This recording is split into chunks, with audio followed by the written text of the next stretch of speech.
Hello and welcome back to Monster Hunter World, where today there's not really anything special going on. I'm just recording an episode because I needed something to go up today, and this was something easy. And even though there aren't any interesting event quests right now, none of that is super exciting.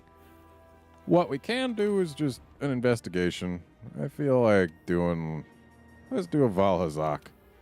I've actually already got my gear set up for Valhazak, so that does kind of sway things a little bit. But yeah, I didn't have time to choose what game to play next after finishing Baten Kaitos Origins. So yeah, just doing this because it's something I can record and something I enjoy. And hey, we haven't fought a regular tempered Valhazak in quite a while.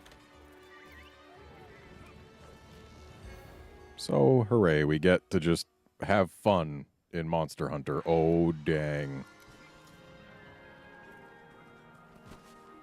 Okay, maybe with opening the supply box instead of rolling in front of it and then crouching in front of it?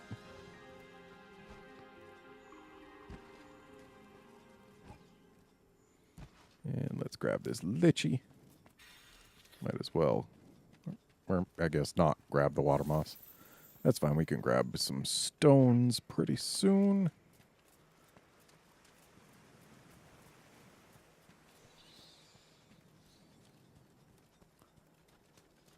There they are.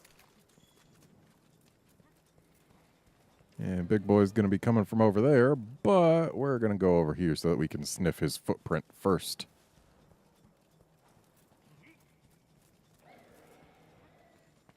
Wow, this armor set was clearly made a long time ago. It's got the Vitality Mantle instead of Temporal.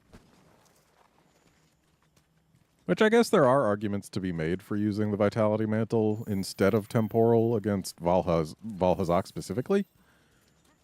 Because Temporal Mantle doesn't cut his aura at all. But still.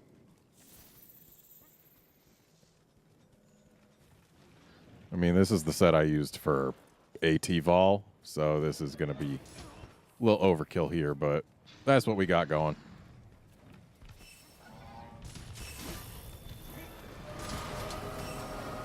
The weapon, of course, has changed since then.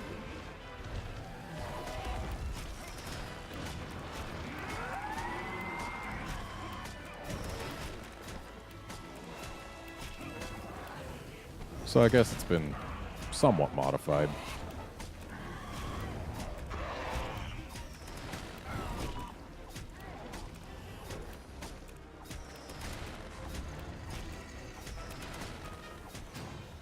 And time for the discharge.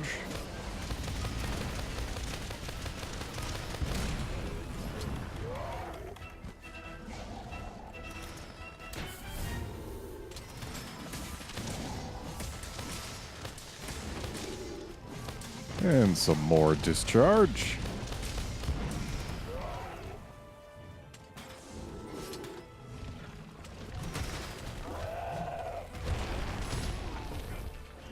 Almost tagged him.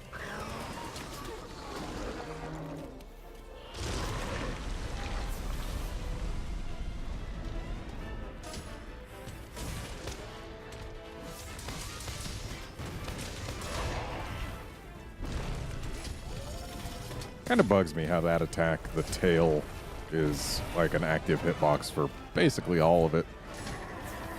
Even when it's only a half-hearted sweep at best.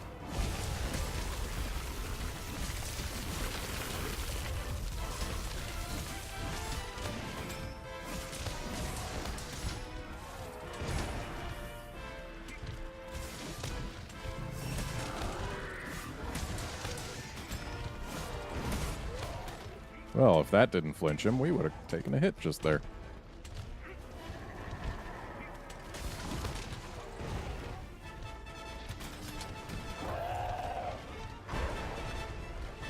Go ahead and put this on, because why the heck not?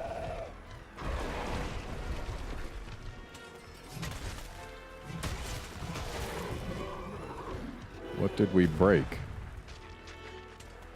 Oh, we broke his chest slash back slash whatever the heck it is that actually breaks when you hit that enough.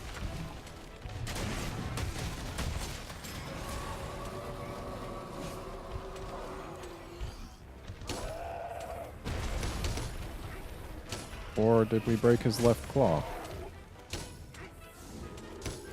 Ah, it was his left claw. Okay. That makes more sense for the knockdown to happen.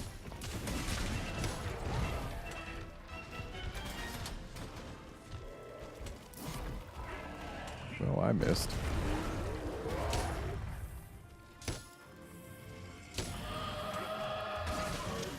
None of that, buddy.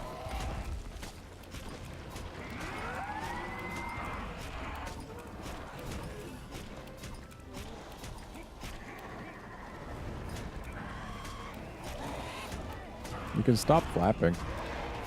Really, I wouldn't mind.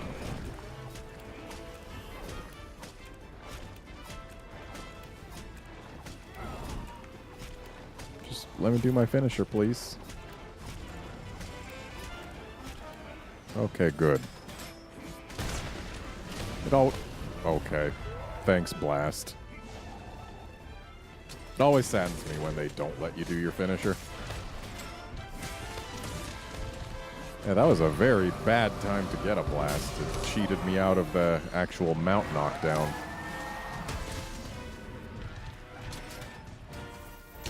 Where is this footprint? Really? All the way in there? I'll take it, but I'm not gonna like it. Oh, hey. Always got to be on the lookout for Tempered Elder Dragon footprints, because I still don't have even close to all... Well, actually, kind of close, but rarity-wise, not even close to all the decorations I need. So, getting more Tempered Elder Dragon investigations can certainly help me in that regard.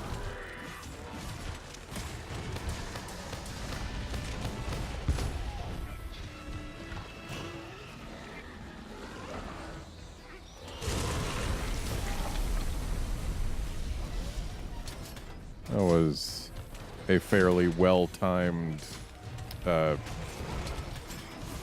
health lily thing. I forget what they're called. Vital Lily, I think? Yeah, Vital Lily. Makes sense. Because they're lilies that give vitality. Yo, Val, you want to maybe sit in one spot for a bit? Thanks. Alright, not exactly the best place to latch on, but actually, damage-wise, it's pretty dang great. I was kind of hoping to be doing more damage to this claw right there.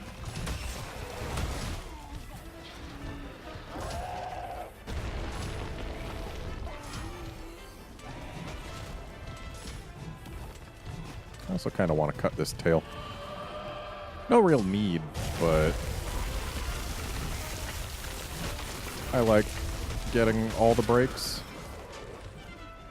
And again, if we're going to get all the breaks, then focusing on his head is the thing to do, because that's the hardest break to get, damage-wise. And now we're on his face instead of in the nasty water, and we're healing up, and the face is broken. And he's getting close to dead.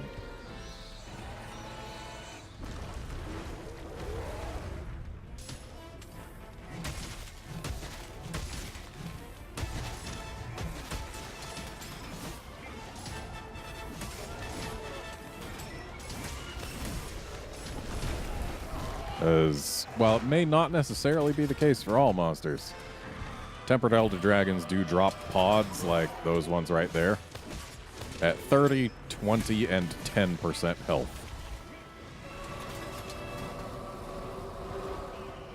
Oh, there's another pod, so he's below 20%. So pretty soon we'll be seeing that skull on the minimap.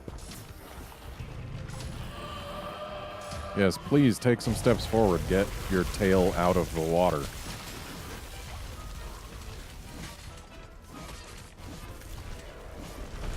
Shame We can't exactly reach the tail a lot of the time.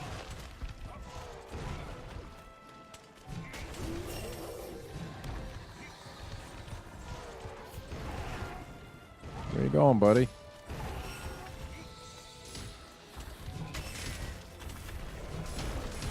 Ow.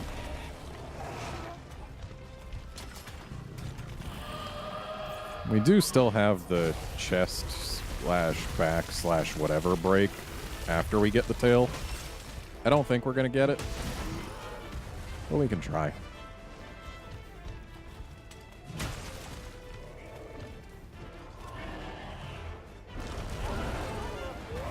Dang it. Rolled in too early.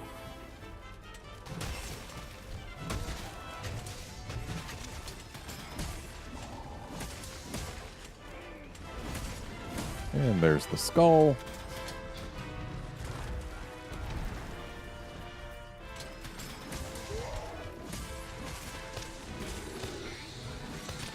And there's the last pod, so he is below 10%.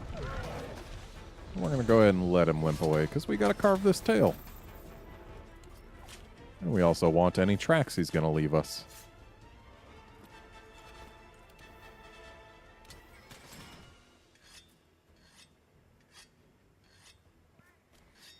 Of course, getting just a deceased scale from the tail is far from amazing. It just occurs to me we didn't use the rocks that we can drop on him. Thankfully, he seems to be sticking around in here, so we have that opportunity.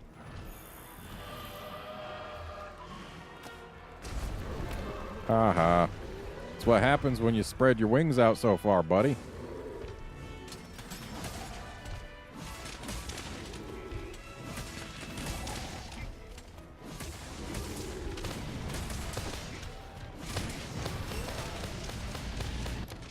And there he goes. Poor guy did not have a good time.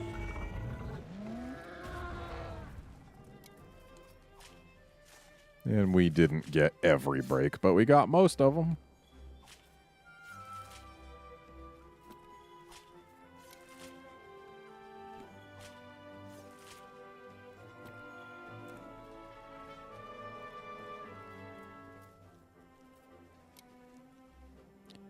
Kind of interesting. The official plushie for this guy, they seem to have not realized that the yellow bit isn't his eye. Because his actual eyes are not present on the official Valhazak plush. Just an interesting little thing. I like Valhazak. He's a good monster. Most of the monsters they added in this game are monsters that I rather like. Paolumu I always forget exists. But the other monsters are pretty alright. Ooh. Very nice. I needed one of those. Think I've got 2 now.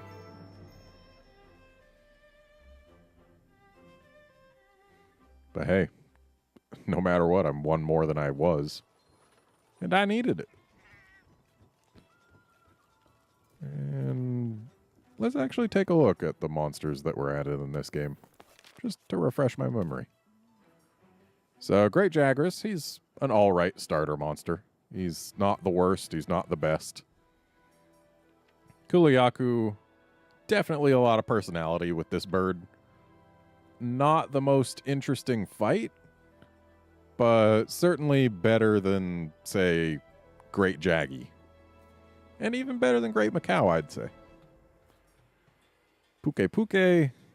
Yeah, Puke Puke is a pretty alright bird wyvern. I like that it's got a pretty wide variety of things it can do, especially depending on what kinds of nuts or seeds it eats. Juratotus. It's not amazing. It's not terrible. Tobikarachi is a really nice low-level fight, in my opinion.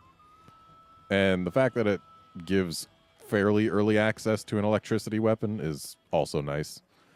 Kind of wish there was more mid-tier electricity, but what you gonna do with a roster this small? Anjanath is a solid monster. Great gateway into the mid-tier monster type of deal. Tsitsi, it's Gypsaros if Gypsaros was more like Great Jaggy, I guess. I do like how it does move around completely differently than Kuliyaku. They don't share very many moves, and I appreciate that. Balumu, I'm not a huge fan. I always forget it exists. Great Gyros, aesthetically I really like it. In terms of fight, it's nothing special. I feel like they could have had it show up earlier and it wouldn't have made things bad at all. Radabon, yeah, I like it. It's like an easier version of what Uragon used to be, but with a few more tricks up its sleeve. So yeah, I appreciate that. Legiana, solid monster. I wish there was more reason to fight it. Alas, there isn't. Odogaron, I love him. I still have yet to kill one on this file. Yeah, he's a good doggo. Fun fight, too. Zormagdaros is not exciting. It's honestly less exciting than Lao, which is saying something. If they did more to make it so that it felt like you were actually fighting it instead of just hitting rocks, it would be better. Arc-Tempered Zora had a chance to fix that, but Arc-Tempered Zora was just cannons the fight. Dodogama, aesthetically, I like him. In terms of his fight, he's pretty alright. When he shows up when you're fighting something else, he is annoying as hell sometimes. Basil is great. I love Basil. He shows up a little too much for my tastes, but I do love that his music is very, very iconic. Like, you know when Basil has shown up, and I just love that about him. Tempered Basil is not fun, though. His splody scales just do way too much damage. Nurg is great. One of the best flagships, in my opinion, in terms of just how fun the fight is. Aesthetically, I'm not the biggest fan, but he's still pretty alright. He's definitely above average. And Valhazak, yeah, I really like it. It's a great concept. It's well executed and aesthetically very unique. And I appreciate that. Kulftaroth, she's all right. I missed out on actually recording Arc-Tempered Kulftaroth, but aesthetically, I prefer regular Kulftaroth, which is sad because Arc-Tempered Kulftaroth replaced regular Kulftaroth. I much prefer the just straight-up gold to the kind of white gold that Arc-Tempered has going on. And in terms of fight, if you're with a group of friends, it's a fun time. If you're with randos, it's Xenojiva, aesthetically, I really like it. It's got some unnerving aspects, and it looks great. In terms of the fight, Arc-Tempered Xenojiva is great. Regular Xenojiva is boring. And Behemoth, not technically from Monster Hunter. So there's that, but they implemented it in a great way. I really like it. Like, Monster Hunter World definitely got the better end of the collab bargain between it and FF14. I really do enjoy going through Behemoth with a group of friends. With randos, I don't know about that. But if you're playing with friends, Behemoth is a great time and I love it. And I feel like now I've stalled for enough time and we can end the episode here. So join us next time when I guess it'll be the Appreciation Festival when we'll be fighting the greatest Jagras. And we'll probably also try and record an Arc-Tempered Kulftaroth at some point. Either way, See you then, friends.